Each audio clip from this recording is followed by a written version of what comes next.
முதியோர் இல்லம் வந்து முத எங்க ஸ்டார்ட் பண்ணீங்க? இப்ப எத்தனை வருஷமா முதியோர் இல்லம் அப்படிங்கறது மட்டும் நடத்திட்டு வரீங்க? இப்போ போன வருஷம் 2023ல நாங்க வந்து அயோத்தியாபட்டினம் பக்கத்துல இருக்கிற குள்ளம்பட்டி பிரிவு ரோடு அப்படிங்கிற பஸ் ஸ்டாப் பக்கத்துல தொடங்கினோம். அயோத்தியாபட்டினம் அருகாமையில. இப்போ எங்களுடைய அமைப்பு வந்து சின்ன திருப்பதி பஸ் ஸ்டாப் பக்கத்துல எங்களுடைய இல்லத்துல இப்போ ஒரு 5 வயதானவர்கள் தங்கியிருக்காங்க. அந்த 5 பேர்ல ஒரு பெண்மணி பார்வையற்ற பெண்மணி அப்படிங்கிறதும் கூடுதல் விஷயம்.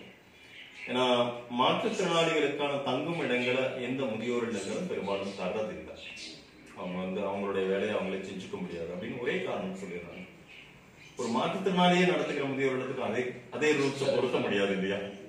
அதனால நல்லது நடக்கட்டும் அப்படிங்கிற ஒரு முயற்சியோட சில நல்ல விஷயங்கள் பண்ணிட்டு இருக்கோம். இப்ப இதுக்கு நடத்துறதுக்கு போதிய நிதி ஆதாரம் உங்ககிட்ட இருக்குதா? அதை எப்படி திரட்டுறீங்க? 2013ல எங்களுடைய அமைப்பை தொடங்கும் போது ஒரு 5 லட்சம் ரூபாய் போட்டுதான் இந்த அமைப்பை தொடங்கினேன். ஆனால் இந்த 12 வருஷங்கள்ல எவ்வளவு நல்ல விஷயங்களை செய்த போது அந்த நிதி சுத்தமா காலியா போச்சு. இன்னைக்கு மக்களுடைய உதவி மட்டும்தான். யாரோ எங்க இருந்தோ ஒரு பிறந்த நாளோ ஒரு கல்யாண நாளோ ஒண்ணுமில்லை, எங்களுடைய பசியில்லா சேலம் அப்படிங்கிற விஷயத்தை தொடர்ந்து 4 வருஷமாக இன்னைக்கு வரைக்கும் நாங்க செஞ்சுட்டு இருக்கோம். அதை தொடங்கும் போது வருஷத்துக்கு 52 ஞாயிற்றுக்கிழமை வச்சு எப்படி அதுக்கான ஸ்பான்சர்ஸ் தேட போறோம் அப்படின்னு ஒரு கேள்வி இருந்தது. பசியில்லா சேலம்னா ஞாயிற்றுக்கிழமை சாலை ஓரமா இருக்கிற வயதானவர்களுக்கு உணவு கொடுக்கிறோம். அதான் பசியில்லா சேலம் அப்படிங்கிறது. எவ்ரி சண்டேஸ் நாங்க செய்யறோம். அதுல நடுவுல ஏதோ ஒரு நாள் வார நாட்களை பொறுத்த வரைக்கும் நம்மளுக்கு வாலண்டியர் சமையலை பொறுத்து நாம வச்சுக்கிறோம். வாலண்டியர்ஸ் அவங்களோட நேரத்தை கொடுக்குறாங்க. டோனர்ஸ் நிதி ஆதாரங்களை கொடுக்குறாங்க. உண்மையிலே இன்னைக்கு இப்ப எங்களுடைய ஹோமுக்கான ஒரு மதிய உணவை கொடுத்ததுங்கிறது வந்து ஒரு பிரான்ஸ்ல இருந்து ஒரு தமிழர் கொடுத்திருக்காங்க. உங்களுடைய வருமானத்துல இருந்து ஒரு பகுதியை எடுத்து இந்த உலகத்துக்காக செலவிடு, இந்த மக்களுக்காக செலவிடு அப்படின்னா. ஏன்னா இது வந்து ஒரு செயின், ஒரு சக்கரம். இந்த புள்ளியில இருந்து தொடங்கின ஒரு விஷயம் அடுத்த ஒரு புள்ளிக்கு மறுபடியும் அதே இடத்துக்கு வந்திருக்கும். அப்போ உன் குடும்பத்துக்கு யாரோ ஒருத்தர் ஒரு காலகட்டத்தில் ஹெல்ப் பண்ணிருப்பாங்க, நீ இன்னைக்கு ஒரு ஹெல்ப் பண்ணலாமே அப்படிங்கிறது. இன்னைக்கு நம்ம ஒரு 2 மாணவர்களை படிக்க வச்சிருக்கோம். அந்த மாணவர்களுக்கான ஃபீஸ் மாணவர்களுக்கு நீங்க ஃபீஸ் கட்டி படிக்க வச்சிருக்கீங்க. அப்போ அதுக்கான தேவைகள் நடத்துறது இல்லாம ஆமா அது போக இந்த பசியில்லா சேலம் செஞ்சுட்டு இருக்கிறோம். இந்த இப்போ ஏப்ரல்ல இருந்து நாங்க வந்து 10th ஸ்டூடெண்ட்ஸுங்களுக்கு எக்ஸாம் கிட்ஸ் கொடுத்து அவங்களுக்கான ஒரு மோட்டிவேஷன் கொடுக்க போறோம். எல்லாமே இருக்கு. அப்போ எல்லாத்துக்குமான பொருளாதார தேவை அப்படிங்கிறது இருந்துகிட்டே இருக்கு.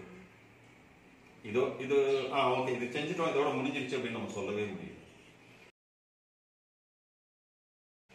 அப்போ ஒரு சின்ன மாதம் ஒரு 100 ரூபாய் 200 ரூபாய் அப்படி ஒரு குடும்பம் எங்களுக்கு வந்து சப்போர்ட் பண்ணுச்சுன்னா, நிச்சயமா ஒரு 100 குடும்பங்கள் எங்களுக்கு கிடைச்சதுன்னா அந்த 100 ரூபாய் 200 ரூபாய் எங்களுக்கு பெரிய ஒரு சேமிப்பாக மாறும், ஒரு தொகையாக மாறும்.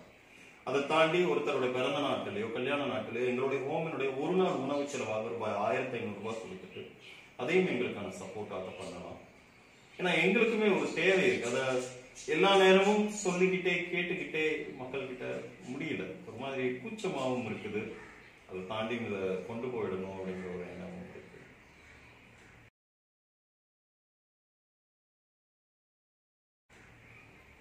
மக்கள் எங்களுக்கு எப்பவும் துணைக்கு நின்னா இதை விடவும் இன்னும் நிறைய நல்ல விஷயங்களை எங்களால் செய்ய முடியும். மக்களுடைய பார்வைக்காக எங்களுடைய 10ஆம் ஆண்டு விழாவில் வெளியிட்டு எங்க புத்தகத்தை காண்பிக்கிறதுல பெருமை அடைகிறேன். இப்படியான ஒரு இளைஞர் குழுவோட சேர்ந்துதான் சில விஷயங்களை பண்ணிக்கிட்டு இருக்கோம். இன்னைக்கு பாத்தீங்கன்னாக்கா ஒரு மாற்றுத்திறனாளியாக நான் நிக்கிற போது இன்னைக்கு இவ்வளவு விஷயங்களை செஞ்சிருக்கோம். இவ்வளவு விஷயங்களும் செய்த பிறகு ஆதரவற்ற முதியவர்களுக்கான இல்லம் நோக்கி இன்னைக்கு வந்திருக்கோம். இதுல எந்த ஒரு விஷயமே ஏதோ ஒரு ஒன்லைன் ஸ்டோரி கிடையாது.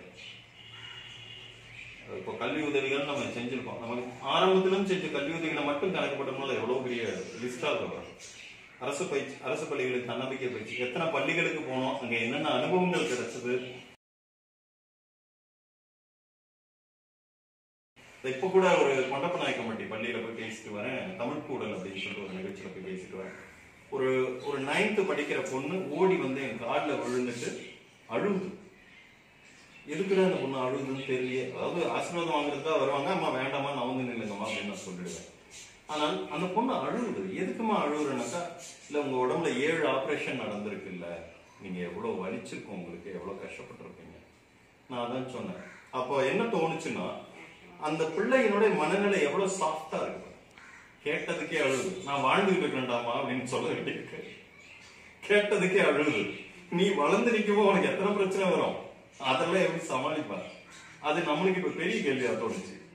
இந்தம்மா எல்லாம் சரியாயிடும் அப்படின்னு தைரியம் கொடுக்க வேண்டியது. இன்னைக்கு ஏகலைவன் முதியோர் இல்லத்துல என்னால முடிஞ்ச நிதி உதவியும் என்னோட நண்பர் கொடுத்த சில தட்டுகளும் அன்பளிப்பா கொடுத்து அவருடைய உட்கார்ந்து உணவு அருந்தி அவர் வந்த வழியும் வழிகளையும் நிதானமாக கேட்டுக்கொண்டிருந்தேன். இது எனக்கு ஒரு மறக்க முடியாத பிறந்த நாள். ஏகலைவனுக்கு நாம் அனைவரும் இன்னும் மேலும் மேலும் நிதி உதவி செய்ய கடமைப்பட்டுள்ளோம். நன்றி. எழிலரசன் நன்றாச்சுவோம்.